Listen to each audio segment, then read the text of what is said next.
Hello, friends, and welcome back to the Brockopp side. Aquaman was directed by James Wan and is about Arthur Curry, played once again by Jason Momoa, who must go on an adventure to become the next king of Atlantis in order to stop his half-brother Orm, played by Patrick Wilson, from waging a massive war on the surface world with every kingdom of Atlantis united. And, Black Manta's there too. He's pretty cool. Of the two DC movies that trailers were released from Comic-Con this year, both this movie and Shazam, I was looking forward more to Shazam than I was this movie, just because I wasn't really sure what to expect from an Aquaman movie like this. I figured at the very least it would be a really visually appealing movie with some cool action here and there, and I think I can safely say that Aquaman is definitely those things. It's a very fun movie, it's got a lot of cool action, some great visuals, some fun characters, and yeah, I think it's probably the second best DCEU movie next to Wonder Woman.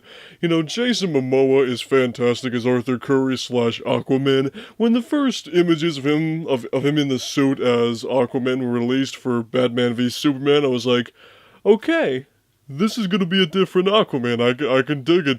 And of course he was a main player in Justice League, and I thought he was pretty cool there. He struck me as like Jack Sparrow's cooler older brother kind of thing, but I just really like him in this movie. He's just this really cool dude, you know, he drinks a lot, you know, and he's also a bit of a flawed character as well. You know, he doesn't say things quite as eloquently as somebody else might.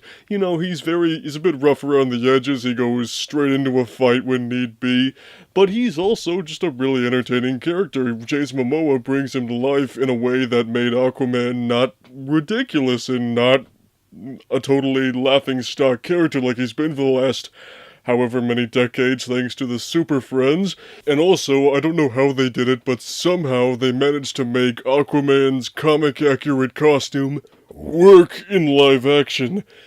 I don't know how they did it, but it looks fantastic. Jason Momoa looks really cool in this suit, and it just looks great.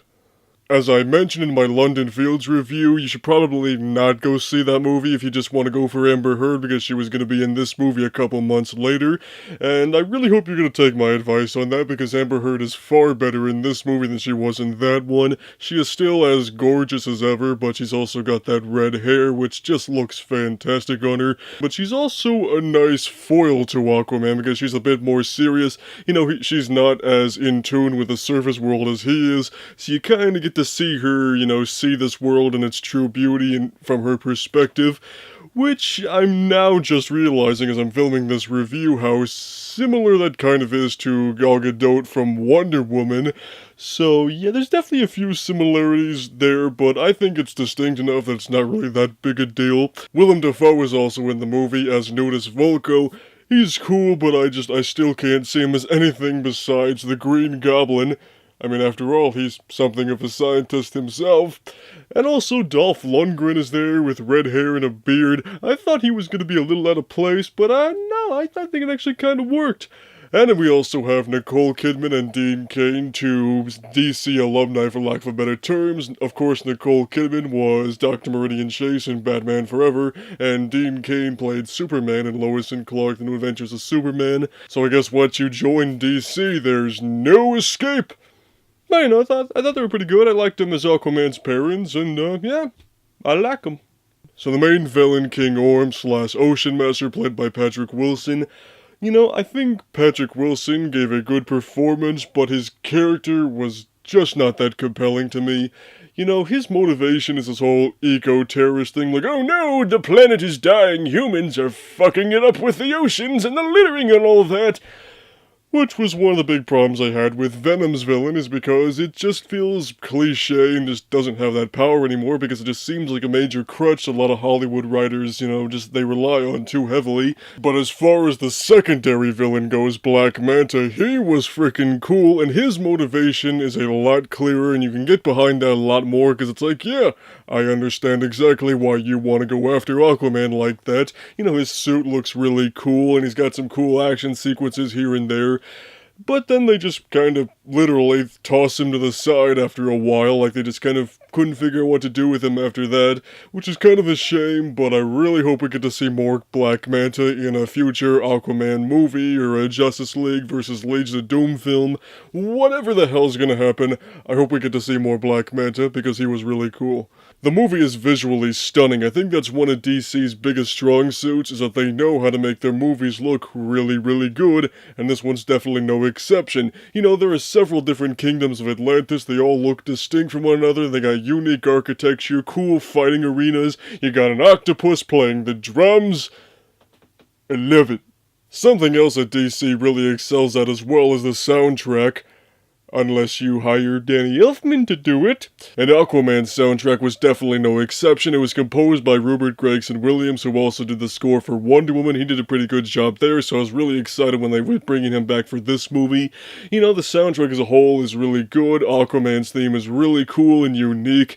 I always can tell when a soundtrack is really good because I will go and listen to it independently after I've seen the movie, which is what I did here. So, going back to the villain's motivation for a minute, like I said, you know, Ocean Master King Orm, his motivation really just did not interest me because it just feels a bit cliche and overdone, and it kind of led to an issue I also had with Wonder Woman, where I was just really enjoying the scenes with Arthur and Mera because of their great chemistry and how well written these scenes were. I was enjoying myself so much with those scenes. Whenever they would cut away to King Orm and talking about him moving his plan forward, it just felt like a serious drag because I just wanted to get back to the heroes, which I think is not such a bad thing because this movie has some really strong protagonists, and that's where it really excels at are its hero characters. This is of course a major problem with Marvel movies where the heroes are really strong but the villains not so much most of the time.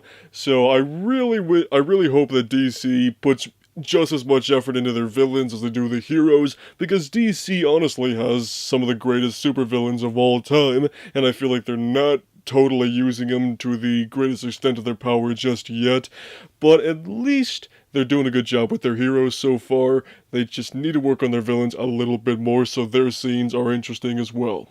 You're also going to have to deal with a lot of world building in this movie as well. I mean, it's kind of expected because we're being introduced to this world of Atlantis truly for the very first time, but there are some scenes with a lot of exposition that just feel really clunky, like in the scene where Mera takes Aquaman to Atlantis for the first time. It's basically this big sequence of Arthur going, "Hey, what's that? How does that work? What's going on here?"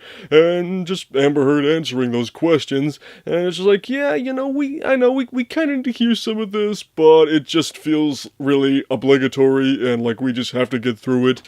But you know, some of the stuff I really like. I like some of the mythology they talk about. It's one thing is a major driving force of the whole movie. So I think some of it does work. Some of it just feels a little awkward and you gotta get through it. There were some other moments like flashbacks to Aquaman's early years when he's training in various stages. Those also felt just a little bit clunky and out of place. And also the actor they got to play teenage Arthur, his acting is terrible. That took me out of that scene, plus the, you know, slightly digitally de-aged Willem Dafoe in that scene. Yeah, just moments like that are a little bit of a drag, and yeah. But what I really like about the movie is that it's basically this big treasure hunt to get this legendary Trident of King Atlan. You know, it felt like this Pirates of the Caribbean, Indiana Jones, globe-trotting adventure, which I absolutely love those kind of movies. I really wish they would make a comeback.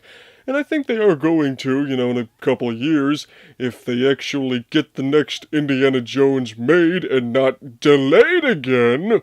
And of course the movie's got a big dumb CGI final battle underwater. You know, some of it's kinda cool, like the freaking sharks with freaking laser eyes and this giant crustacean looking thing. But it was also just kinda boring because it's just a bunch of vertices put together with some textures. Whoa, big action scene. But then it switches over to a one-on-one scene on the surface with Aquaman and Ocean Master. That part was really, really cool. So, you know, there are definitely a lot of moments like that throughout the movie where it's just overly CG and it just feels not all that interesting. But then there are action scenes like the one on the submarine towards the opening of the film, which were really cool. You know, there's this fight scene, chase scene with Black Manta in Italy. That one was really cool.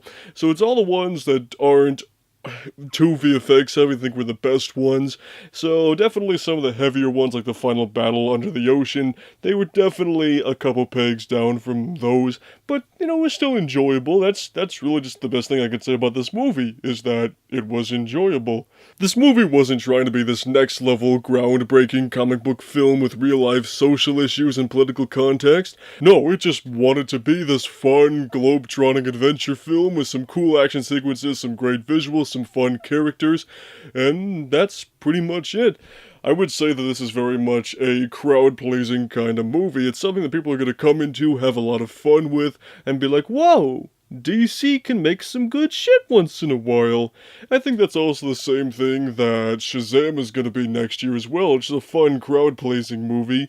So I would say that Aquaman is definitely a win for DC. So now if Shazam could be the same thing, and they could have 2 wins back-to-back for once, things could look pretty bright for DC, and I'm really happy about that. So all in all, Aquaman was fun, entertaining, visually appealing, had some great characters, you know, a little bit of a mixed bag of villains, you know, but it was just a fun time at the movies. I definitely plan to see this movie again. I can't wait to listen to the soundtrack again, and I just really would like to see more Aquaman, so I hope this definitely spawns another franchise like Wonder Woman, and we're gonna see more of him. You know what I mean? And if we could get to, like, another Justice League movie at some point, too, that'd be cool. If we can just, you know, figure out what the hell's going on with Batman and Superman.